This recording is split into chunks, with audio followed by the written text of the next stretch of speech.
That's the high one. Y'all don't even need to bring lights out. I could save you some battery. In this video, I'll be reviewing two lights by Gemini, the Titan 4000, which is a dedicated bike light, and the 2200, which they call a dual sport because you can use this not only for cycling on a helmet, on a handlebar, but it also comes with a head strap so you can use it for other sports. I've already done an unboxing video on both of these lights, which I'll put in the description below. So I'm not going to rehash everything that you get with these lights. I want to talk about the performance. I want to talk about things that I like and things that I don't like. Both of the lights that I'll be showing in this video are the newer ones. For the Titan 4000, the newer style battery is a 4-cell battery. There is a 2019 version, which used to come with more of a Velcro case, and the light did not have the screen on the back. The newer Titan 4000 has the digital screen on the back, so it'll show you your brightness, and then it'll also show you the amount of runtime you have left on the light. So at 10% brightness, I've got 15 hours left. And then if I go up to the high setting, I've actually already used this light on a night ride, so I have an hour and 45 minutes left. It's kind of hard to see that on the screen because it's so bright. So I'll zoom in there so you can see it. Also on both lights, you can get a general idea of your battery life by the color of the button. So if this color is green, then you have 50 to 100% of battery. If it's amber, you have 25 to 50% of battery life. And then if it's red, you have 10 to 25%. And then if it's flashing red, you've got less than 10% battery. Gemini claims that the runtime on the Titan 4000 on high is 2 hours, medium is 4.5 hours, and low is 23 hours. So high, you get 4,000 lumens. On medium, you get 2,000 lumens. And then on low, you get 400 lumens. Similar run times for the 2200. So on high, where you have 2200 lumens, it goes for 2 hours. On medium, where you get 1100 lumens, 4.5 hours. And then on low, 220 lumens, you get 23 hours of runtime. Now during this video, I'll be showing some scenes of me doing a night gravel ride with this light. I only had this light. I did not have the 2200 on my helmet. And this light was plenty bright. In fact, it's almost too bright. So when you're riding in a group, you don't want to use the high setting if you're not in front. It can kind of overshadow the person in front and actually cast a shadow. And so typically what I would do when I was on that ride and any group ride is I would put the light on medium for most of the time. And then when I got to the front to do my pull, I would put it on high. And it's really easy to do with the remote. And I'll talk about the remote in a few minutes. One thing that I'll mention about the Titan 4000 screen is it's hard to see, especially on a gravel bike, because your head is over top of the light. So when I was on my gravel ride, I really could not see the digital screen unless I got really far back and got my head low to look at the screen. Like I said, with my head being over top, I would prefer if the digital screen were on top. It would make a lot more sense as far as the visibility. So since I'm showing the 2200 on my helmet, let me talk about this as a helmet light. First of all, if you're newer to cycling with lights, you typically want to have the brighter light on your handlebars. And the reason for that is if you have the brighter light on your helmet, it kind of distorts the objects on the trail. And so typically you don't want to ride with only a helmet light. The shadows of the roots and the rocks and things, it's just a little distorted. It takes some getting used to. You can do it, but most people will put the less bright light on the helmet and then put the much brighter light like the Titan 4000 on your handlebars. That's a great combination. Now I ride in areas where the trails are pretty tight and twisty, and so I like being able to see through the corners with the helmet light, and this kind of fills in the gaps. And then again, like I said, you have the brighter light on your handlebars. If you ride in an area where you don't have a lot of twists and turns on the trail, or you're just riding gravel, using only a handlebar light would be the best option for you. So you can see here that I have the battery pack mounted on the helmet. That's a nice option because it keeps the helmet pretty balanced. If you put a light on the helmet and you put it too far forward, it can weight the front of the helmet. Now this is a little heavy and the helmet will flop around from side to side if you don't have it tight enough.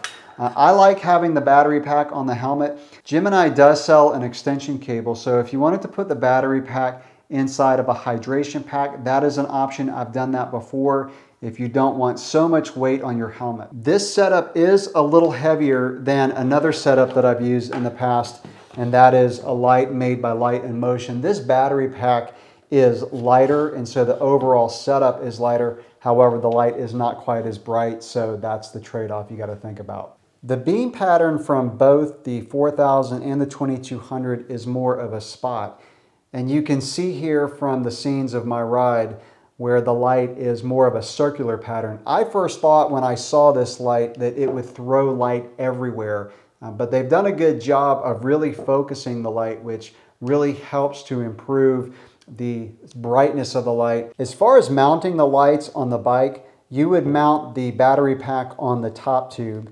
And Gemini says that this rubber coating on the outside will not scratch the frame. I actually use frame saver tape on anything that touches the frame of my bike. I'm real particular, but I think that this rubber coating would do a pretty good job of not scratching your frame. My only concern is if you get mud or grit or dirt inside there, that it could scratch the frame. So personally, I would recommend using frame tape, but the mounting is very secure. This band that they include is elastic, so it allows you to get a really good fit on the bike. Gemini does include 2 different size bands for mounting these on the handlebars. Most modern mountain bike handlebars and even road bike handlebars are going to use the larger one.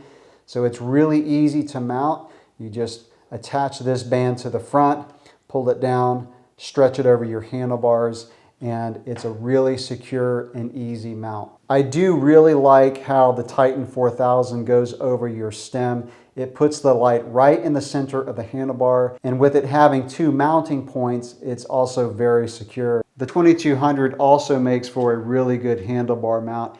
I think it's plenty bright enough for most people. I've used this as an only light on a gravel ride at night, and it was plenty bright. The remote also mounts easily on your handlebars with the same kind of rubber strap. And I really like this remote. It sets it apart from some other lights that I've used. It's a very handy feature, especially if you're using the 2200 on your helmet. So instead of reaching up and having to turn the light on and off, you can use the remote.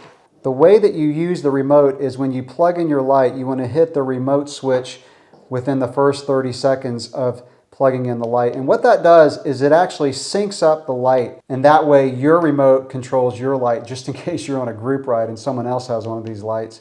And the remote has 2 switches. So the top switch is the power and to cycle through the brightness. So every time I hit this button, it will make the light go brighter.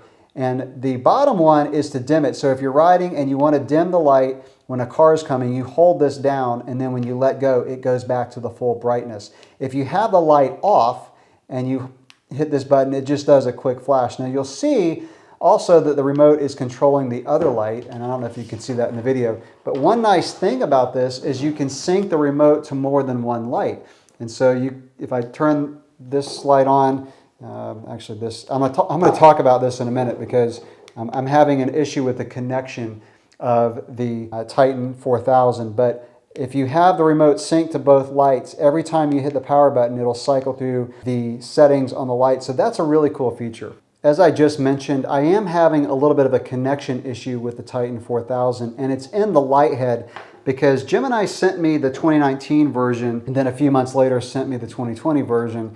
And the 2019 light head, if I plug it into this battery, it's fine. The connection has no problems at all. But when I plug in this newer light head, sometimes this light does not come on. I actually have to rotate this until I get it to connect properly. The good thing is, once I got it to connect, it stayed on for my whole gravel ride, and it was a 2-hour ride over some pretty bumpy roads. So it's just a matter of rotating this.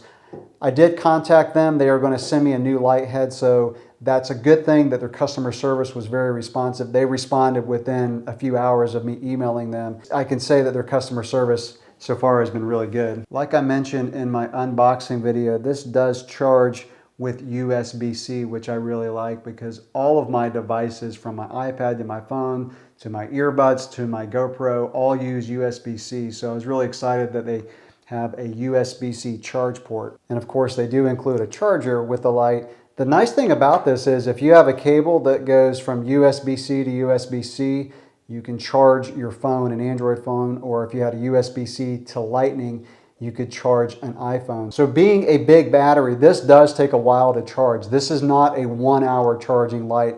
I did not time it, but I'm going to estimate somewhere around 6 hours. So it's one of those lights where when you get done with your ride, you want to plug it in and just let it charge overnight. Of course, the 2200 is going to be a little bit less. So after using these lights, I can really recommend them. Other than the connection issue with the 4000, I really haven't had any issues. The remote has been a little finicky at times. When I first got it, it's almost like the parts inside need to be, you need to press the button a few times to get it to work properly. After I did that, it was working fine. It does use a CR2032 battery, which you can find at CVS or grocery stores. So that's nice. You would just have to take a little tiny screwdriver, a little Phillips head screwdriver, and get the back cover off. So to kind of recap, the 2200 I think is going to be plenty bright enough for most people, especially if you ride gravel or use it for commuting. And it's also nice because of the versatility. Whereas the 4000, if you want just the absolute brightest light you can get for a decent price, this is a super bright light. Like I said, if you're riding in a group, I would not recommend having it on full bright unless you're in the front. But if you're riding by yourself at night and you just want a mega bright light, or if you want to run it on medium and have a really long burn time, so over 4 hours of burn time on medium, gives you quite a long ride. If you've used these lights, let me know in the comments below what you think of them. Have you had any issues? What do you think of the performance? Any other questions that you have, drop those in the comments below as well. Thanks for watching.